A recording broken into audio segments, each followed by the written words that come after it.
Hello, good evening, and welcome back. So, as we all know, diversity is our strength, and we must be very diverse in every aspect of life, and we must have quotas to fulfill that. And that even comes to our safety and security, including our police. And who better to decide who should be hired as far as diversity is concerned than someone who's been involved in grooming gangs? Yes, I am, of course, talking about police officer Amjad Ditta, who has now been charged with sex offences. And he is among 16 men charged with sex offences against children. Yes, and he is himself a police officer. He and 15 other men are charged with offences against 3 girls in Halifax, dating from 06 to 09. The allegations include several counts of rape, sexual assault, supplying drugs, and trafficking. So it wasn't an individual thing. No, this was definitely gang work. It was organised crime, and this was with involvement in the police. And he was also a serving officer at the time of the offence he has been accused of. Let's talk about conflict of interest if you want. And yes, this is indeed someone who was hired to promote diversity in order to try and get more people from different ethnic backgrounds, which apparently is their take on diversity. But no. Skin colour matters. Yeah, I know. I can't handle it either, and I know it's not really news anymore to say that they don't want you to be judged by the colour of your skin and not by the content of your character.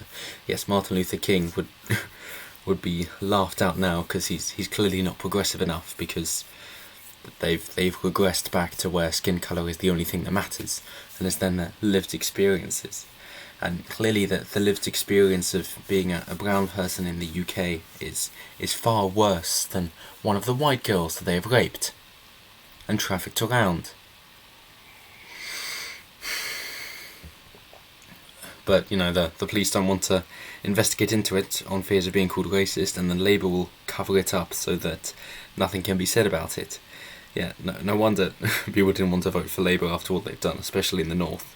It's like, oh yeah, let's welcome in some foreign culture which takes advantage of our own people, our own young innocent girls, and then not let anybody know about it and cover it up when we can. How do you expect the people to vote for you? Well, of course they won't. Now you're just hoping to be voted for by people who are sympathetic to the rapists, which is why it now all goes down ethnic grounds, doesn't it, for Labour, that that you can't recruit the working white man. No, instead you've got to get in your postal votes for mosques. That is now Labour's vote, which is why they are so pleased that the white birth is below population, but we're still growing because of foreign births and immigration into the UK, particularly from the third world, and that is where their main voting bloc is going to be from. So they have all the charges here, and it's all disgusting. I'm not going to mention it in detail, as we know that it's all about rape and trafficking, and then also drugs as well, threats to kill, and all that. The kind of thing that you would expect with gangs. But then seeing as it got so close with the police and they couldn't investigate people properly because they didn't want to be called racist, and they have to promote this diversity, and therefore they will take anyone that they can, and they can't look into it otherwise. Oh, that's definitely going to be racist. You then end up hiring people like this, and of course getting them to look for other people to recruit. At that point, if you want to talk about systemic problems, I think this is a fine example of it, as we've known for a while now, seeing as they can't be investigating the rapes of young girls, otherwise they're going to be called racist, the same as radicalisation in prisons. They can't be looking into that because then they might be racist. And it's so bad that now it's getting into the police force itself, the criminals themselves, not just the police avoiding prosecuting, but actually recruiting these people into the police force. That is how bad it's gotten. And then they want to say, well, actually the Islamic terror reports, they've decreased, and now far right has overtaken it, and they've increased tremendously. It's like, well, okay, well, what is far right? And then the lovely talking point I heard was, yes, well, the reports on Islamic terror, they've decreased dramatically, whereas the ones on far right have increased because people are becoming more aware of how much of a problem it is.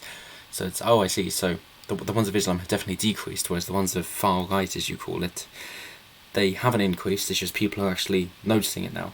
So could it possibly be people don't want to report Islamic extremists? And you can go down the whole list of the myth of the moderate Muslim, going by what does the average Muslim actually think, and the chances of them reporting somebody that they know of who is planning a terror attack, it's just not going to happen. So yes, if you want to talk about the chances of a planned terror attack being reported, whether it's far right or Islamic, then that's going to be a losing battle for you. But anyway, that's it for me for now, and hopefully I'll have something more jolly in the run-up to Christmas, as Christmas is a time of sharing and goodwill, and not acknowledged by all cultures, and maybe that explains a bit why. Let's go with that's the reason they're not compatible in the West. How about that? But as always, let me know what you guys think down in the comments below. Thank you so much for watching, and I will see you next time.